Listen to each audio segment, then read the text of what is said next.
Dietrich. Welcome to Unscripted Moments, a podcast about propaganda. Hey, how's it going? Pat, it's great that you're here. I'm wondering if you can just spend a moment and introduce yourself a little bit to the listeners out there so they know who you are and what you do. Hey, my name's Pat Dietrich. I play drums in a punk band called Handheld. We've kind of been active, since about 1998. It's a bunch of my best friends from sort of like grade school, sort of that high school band that never stopped being a band. And and then so I play drums in that band, and I also sing and play guitar in another band called Curbside, and do a bunch of other sort of music production, recording stuff, mostly just for my own bands, but for some friends' bands as well. Well, Pat, what's really funny is the way that I found you because I didn't know your bands growing up. I listened to tons of music like your bands growing up in St. Louis, but your bands never crossed my path until very recently when my friend Jeff and I drove to Toronto from Buffalo to see Lagwagon and Cigar, and suddenly your band is opening up. So I'm like, searching for your band online kind of while you guys are on stage, which is a habit that I have when I'm seeing most new bands for the first time. Nice. And I'm like, who am I watching right now? I don't know any of this. This sounds really good though. Who is this band? And so I noticed that the band has a really new LP on Thousand Islands Records, Yes. a Canadian tragedy. Been listening to it the last couple of weeks since I saw that show at Danforth Music Hall in Toronto. You just want to like shout out kind of like what you guys have going on, like in either of your bands, because it sounds like it's kind of an exciting time for y'all. Yeah, it is. So, especially with my deep friends in Handheld, we were sort of active from 98 till about 2008, and then we took some time off. And then I sort of started up Curbside with a few of those members, and we did a bunch of albums there. And then in about 2019, we decided to sort of, hey, let's do like one show as a reunion with Handheld. And then cue the pandemic and all that fun stuff. And then we Mm. ended up saying, oh, maybe we should write an album. And that's kind of what we did. And it was interesting because um, our lead vocalist Andy does a lot of our writing. Really crafted some pretty interesting songs with this. And before we knew it, we had like a concept album on our hand, which we had never done before, where he was sort of like 5 songs deep into lyric writing. They were all about dead Canadians. So it was this Mm. sort of interesting theme developing. So then we kind of really went full on with this sort of Canadian theme to this record. And it was a really fun LP to do. So we're really happy with how it came out. And we just sort of been doing some, turn around and playing shows in support of that. And Wonderful. yeah, Man, that's great. I'm really enjoying the record, and I'm enjoying finding a brand new band that's been around for a long time, has a long history, and is brand new to me, which is always kind of a cool discovery. So I'm really glad that I came out early for that show because I don't know, I think I posted like an Instagram story tagging you, and it was just wonderful that you immediately wrote back, and you were just so cool to chat with immediately. And we had this idea to do some episodes of this podcast together because you were like, I'm a huge propaganda fan. I was like, yes. So I included a cover that you did the other day. At the very top of this episode, listeners heard your rendition of Anchorless, which everybody knows is track 4 on Propaganda's Last Talk More Rock, and track 11 on the Weaker Thans album Fallow. And I want to know specifically about your introduction of how you came to be a fan of the writer of this song, John K. Sampson.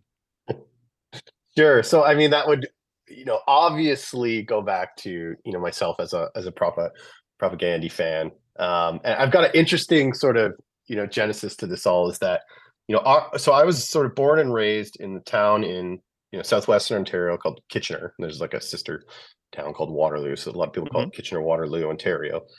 And, in my early days of sort of getting into punk music, even, but, I was probably too young to ever even go to a show, like even in all ages, it probably would have been maybe, I don't know, 12 years old or something like that. There was like these sort of folklore legends about propaganda and them coming to our town. And specifically, like they played this sort of almost like an all ages rec center venue. And there's all these legends about the show where like, oh, apparently one of the guys was naked.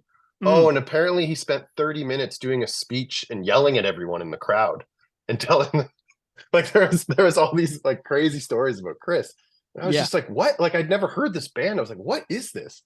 And then of course it was sort of years later I had heard, Anti-Manifesto on sort of Survival of the Fattest and then, or sorry, that would have been on Fat Music for Fat Pete. What the first couple Fat compilations and then Nation States on Survival of the Fattest. And those were like the first songs I really heard. And then for me, when I did finally get to hear, Let's Talk More Rock, that was just, a huge album for me. And that's how I really got into them. Like I can't understate that was like a life-changing album for me. And just how I discovered it and how I got into it. It was sort of high school sort of thing. And I had a summer job and I had this job where I could kind of be pretty locked in a room and doing this sort of labor activity, and I could just put on music for the whole summer. So I had that CD, and I would just play it front to back every day. And I had sort of come from this conservative Catholic family, so that record had taught me so many things that I would have never, learned in my life for values going forward. So it was, Yeah. yeah, pretty important record to me. Do you think so? This has come up on the podcast several times in the past. Do you think that Less Talk More Rock might be Propaganda's most important record that they have made? I mean, if you're asking me, I would say 1000%, Nice. because I just think it was the time it came out. Like, for me reading, I'm like gay positive. I'm like, well, people in my dressing room are calling people like Yeah. derogatory words all the time. I'm like, what do you mean gay positive? Like, like it was just like I almost couldn't believe what I was reading at that. It was the time it came out, right? Hmm. Yeah, I thought, yeah, it was amazing. So John Sampson leaves Propaganda in 96 after the release of this record. Um, Yes. but and then he goes on to form the Weaker Thans, obviously, which is an amazing band in and of its own right. And I'm wondering how you feel about the first era of Propaganda, the John years of How to Clean Everything and Let's Talk More Rock, versus like where they go on to next after that. Like, how do you compare the two eras, if that makes sense? Oh yeah, no, absolutely. And I'm definitely one of these fans. Maybe I'm in the majority. Maybe it's a minority. I'm not sure with propaganda fans, but I actually love every era as much as the next. Like Yeah. I really do. Like that first era, it was I love it so much because it was almost so wrong. Like it was such a dichotomy of those the two, it was so Yeah. wrong that it was right. I'm just like, what? Like your Chris is like yelling and it was so aggressive, and then like the softest, like beautiful voice coming on. Like it was just it's kind of like you knew it wasn't a fit, but that's why I really liked it. Just with the harmonies coming over Chris. Yeah, it was, and then sort of going beyond that, obviously with today's empires and Todd came in, to me that was just like a whole new level of technical playing and aggression. Like that was amazing. And then when John left to do the Weaker Thans, I was like, well, this is amazing. Like this is almost like it was sort of like both paths sort of had to happen with that start. I liked every direction it went, and I still do to this day. Yeah, something I'm wondering about is how the Weaker Thans kind of landed with you. Because for me, as a fan of Propaganda in the 90s, like whenever the Weaker Thans Fallow came out, I got it on CD, came out in the US from Sub City a couple of years after its initial release in Canada on G7. So I didn't hear it for quite some time. But whenever I heard it, like it didn't quite land for me. It took several more years for me. But was this something that you appreciated like out of the gate? Were you a Weaker Thans fan right away? I would love to say that, but I honestly it was almost, see, I know you, it was almost exactly the same as you. When I had heard that first version, I really didn't like it at all, like the Weaker Hmm. Thans version, because I think it was just the age I was at and where I wasn't ready for something to be slower and Yeah. softer. That wasn't what I was into at the time. Um, so for me, it really wasn't probably until Reconstruction Site when I was really sort of just loving and eating up all the Weaker Thans material. Those first two albums, I can go back now and listen to them and really, really appreciate them. But I guess it was just at that time in my life, it was a little, wasn't where I was with my personal listening taste. So it was expanding my musical taste for sure at the time. Yeah. Yeah. For me, songs like Aside and Watermark Yeah. on Left and Leaving. Those songs hit me pretty instantaneously whenever that Hmm. record came out. But for me, it really wasn't until maybe the last like 5 years that the Weaker Than started to make a lot of sense to like to connect with me as a Yeah. listener. Like I think I had to like turn 35 for that to Yeah. happen. And now that I'm like 40, I put on the Weaker Thans as much as I put on Propaganda these days. So it kind of for Yes. me was like an age thing because I was like, whenever they were coming around, I was listening to Twisted by Design, Making Friends. I was listening to obviously a ton of Propaganda, but I needed that fast, crazy technical stuff back then. And the Weaker Thans were just kind of like they weren't really my jam until just the last couple of years. Yeah, I'd kind of echo that as well. It was just it took me longer to get going with them. Hmm. Um, but then, like I said, since Reconstruction Site, and then I really loved all those records, and then was almost really sort of sad when they stopped playing. And then when John was doing his solo stuff, I really loved that too. I got to see him live a few times, touring Provincial and Winter Wheat. Mm, Love those records so much. yeah. So yeah. Tell me about what you remember about seeing about those live shows, those solo shows. Oh, they were awesome. Like, and they were always at like, again for me, I just coming from this, I was really into just fast, loud punk rock and hardcore in those early days. So it was like I don't want to, lump his style in with like indie bands, but of course it was definitely almost like a different scene, right? So I remember seeing him in like a bookstore, Mm, and then and then we saw last time I saw him was in Guelph, Ontario, and it was yeah, sort of in a venue that I wouldn't normally see you know concerts in. So it was really cool. It was like a lot more intimate, and just like he was talking to the crowd, and I just I didn't get to see a lot of acts like that. I just loved it. It was just way more personal and intimate, and of course still threw in a couple propaganda covers as he does. amazing. And so it was great. Did you get to see him play his version of Gifts at all? Have you ever seen that live? Yes, he absolutely played that in the last it was the like it was a John solo tour, and he was playing with another sort of group that was with him. Oh, I'm gonna butcher the name. I think it was called like the Pine Cones or something like that. Do you know Mm, anything about this? no, I don't. Anyways, and they were really he had this sort of rhythm section band, and they were awesome. They were so cool. And you got to see Gifts. Oh man. Yes, it Um, was it was awesome. so yeah, because whenever I got the chance to interview John recently, which was a complete honor, and like I still am kind of pinching myself that that was even able to happen. Um, recently. And whenever he's like, "Yeah, Gifts is probably my favorite Propaganda era song too," and I was like, "Oh man, that was really just really cool to connect with them on that level for my favorite Propaganda era John song." To have him kind of affirm that was really awesome for me. What a cool moment. I really that was one of my favorite episodes, I have to say, that you had done, your most recent one with John. And I Yeah. will say it got me kind of bummed about his some of his takes on his older songs, because him flat out saying, well, that's not a good song, that's not a good song. Yeah, So he's got an it's interesting connection to a lot of his material. and I get it as a songwriter myself, like the early stuff you cringe at for sure. I do the same, but I find it unbelievable, just especially the song we're going to talk about today is just it's a great song. I Yeah, know he doesn't so like it. He clearly doesn't like it based on that it's podcast, really but funny. Um, Tell me about which version. So let's compare the two versions, right? We have Propaganda's version on Let's Talk More Rock. We have the Weaker Than's version on Fallow. Tell me a little bit about which one you like more and why.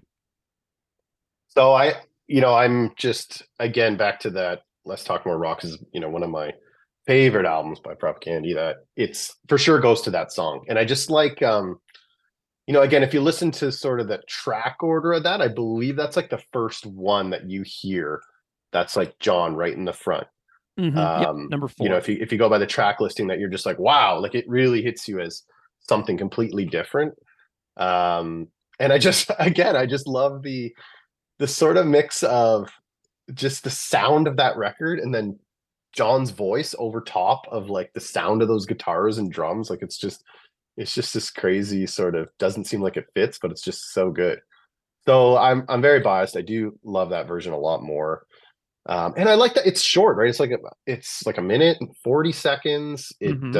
It just kind of got all it needs. So I did find the Weaker Thans version a little more drawn out, and had already known the song. So yeah, definitely like the Less Talk More Rock version. I loved John's discussion in my interview with him where he was talking about why he reused some of the Propaganda songs for that first Weaker Thans record. And I found it to be really an interesting reflection where he included, he's like, yeah, I was feeling maybe a little bit less confident and I was like leaning on those songs. And I just thought that that was a really cool description for why he included those songs on the next record when he didn't really need to. You know what I mean? It was kind of, let's hopefully we can get some people to come along with me on this journey. And I loved his explanation for why he included those songs. Yeah, and I totally get that, right? Like, he's kind of got, you know, fans along for the ride either way that are going to be Propaganda fans that will go check that album out. So I get it. I totally get it. Yeah. Okay, so you made this cover of Yeah. Anchorless, and I want to know the story of your rendition and what this process was like for you. Tell us a little bit about like the backstory for how this all came together because it's just so wonderful. I know I told you this several times already, but I genuinely think it's fantastic. So tell us the story about it. Sure. So it's a little different from the normal sort of songwriting I'm doing, but it all sort of starts the same. What I found super fun about this is I rarely, if ever, ever do any cover songs. Usually just original work for either of the bands I'm in. So whenever I get to do something like this, it's super fun because it seems like a novelty where it's like, oh, this is all done, Mm, and you just kind of get to add the icing to it. So in terms of, yeah, the process was more just like learning it first. So like, physically learning all the chord progressions and then sort of listening to it acoustic, listening to Weaker Thans. I listened well, I knew the Less Talk More Rock a lot. So I kind of based it off that and then learned it on sort of acoustic guitar is usually where I'll go to as sort of the first part of the process, just to figure out all the chords. And then this one, for whatever reason, seemed the next place I took it was just sort of playing around on the piano with it and the keyboard. And I actually really liked how it sounded. And that's sort of why I kind of left it in that version and then just kind of really built upon more of like a sort of key version of it, like a keyboard sort of version of this song, and sort of dirtied it up from there. So yeah, it was super fun because it was, as you know, with this song, it's a short song, and it's actually it's a cool song when you break it down because it is very simple, but he does some really interesting things where, the chord progression of the both verses are completely different. Like he sort mm. of flips them around and backwards. Choruses are the same, and then the bridge is kind of different, and it's a little different than most bridges that you'll hear. It doesn't really build. It's sort of like a just a little sort of side piece, which I really like, the sort of counter melody to it. So yeah, it was super fun. Nice. What instruments are we hearing from you? Like, what did you play on to make the recording? So, well, this one was just kind of like I literally did this in a couple hours. Hmm. So it was just something quick. So I had it all scratched on acoustic guitar at first, and then I had played keyboard over that, and then I was liking the way the keyboard sounds, so I took the guitar out.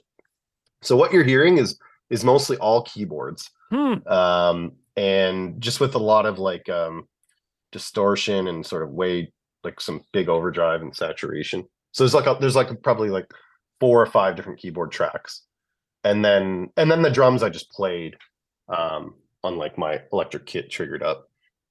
So it's basically just drums and keyboards, which is like I never write songs like that, but just how it happened.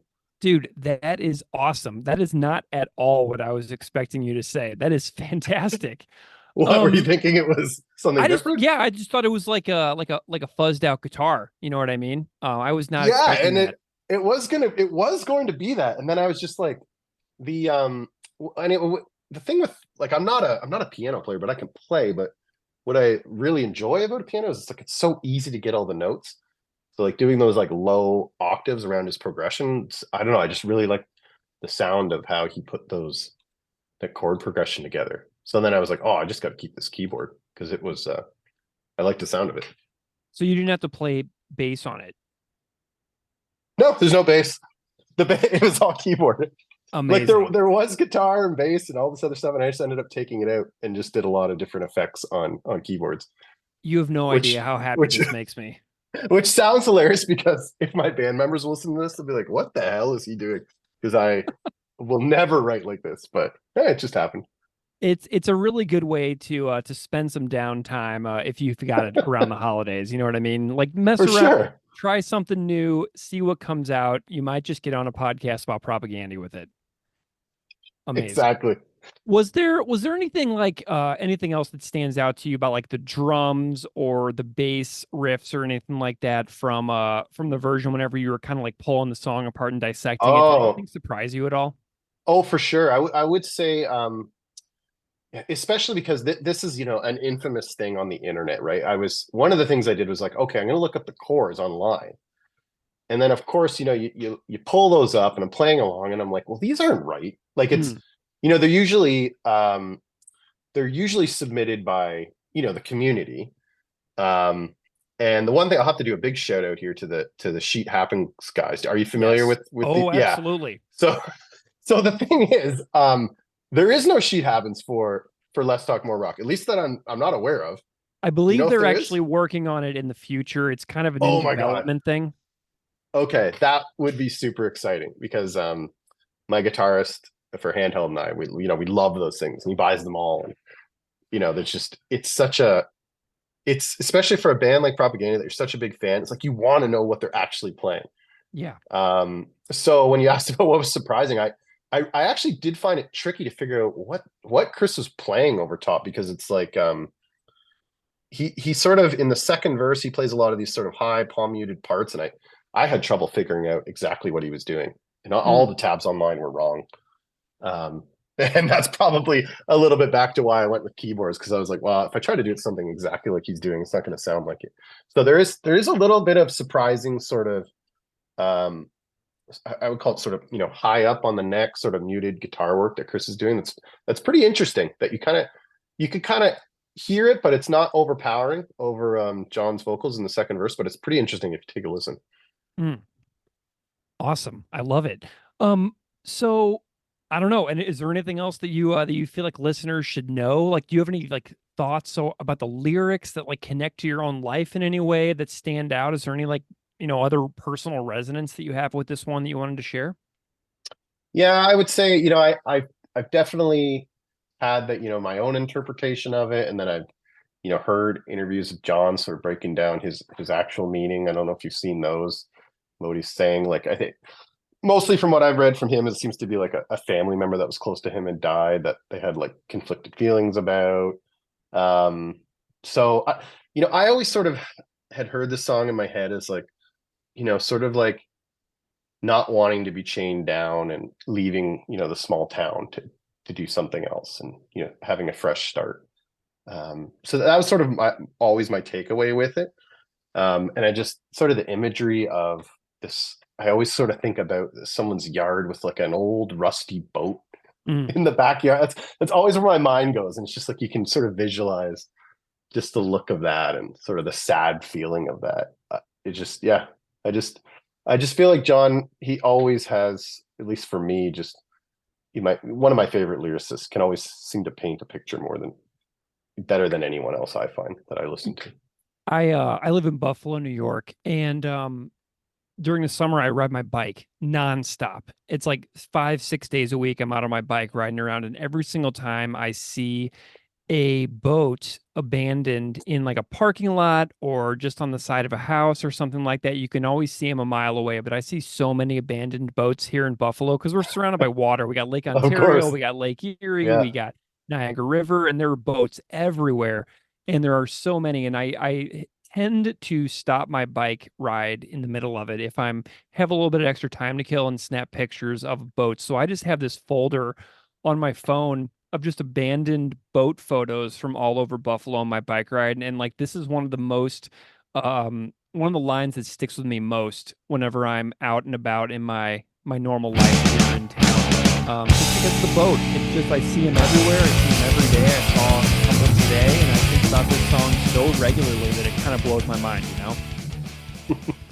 That's great. I love that. It's just to me that's such a it's I don't know, I just love that line. Like it gets me thinking of you can immediately think about that feeling of what that would look like. Yeah. Pat, where can people find you if they want to follow along or check out some more of your work? Why don't you go ahead and shout out your various projects that people can find? Oh, absolutely. Definitely check out Handheld Punk. We're sort of most active on Instagram. Check out sort of our new record, Canadian Tragedy, which came out 2022. We're working on actually something pretty fun for us. We did like a 25th anniversary live album recording. That'll be coming out next year. So this will be the first anyone's heard of that. So we're pretty stoked for how that's coming out. And then for sure, my other project, Curbside. We've got this album, a full length record that we're very excited about. That's Mm, literally been in the can for probably 7 years now. nice. It's been a very long process. We've got songs from probably like 2017 that we've been working on. So yeah, so we got a new full length record coming out with Curbside next year too. Wonderful. Well, Pat, I am super pumped that you made this cover, that you tried something that, is a little bit outside of your normal routine and a way of working. I appreciate the fantastic experiment because the results are absolutely wonderful and are such a wonderful addition to this podcast. Because whenever we made the Anchorless episode a long time ago now, Yeah. we didn't have a cover for the episode, and so you kind of just filled in a little gap for the back catalog. So I'm super grateful to you for your time, your energy, your effort on this, and for coming on the podcast to kind of tell me a little bit about it. It means a whole lot, man. Hey, thank you so much for having me.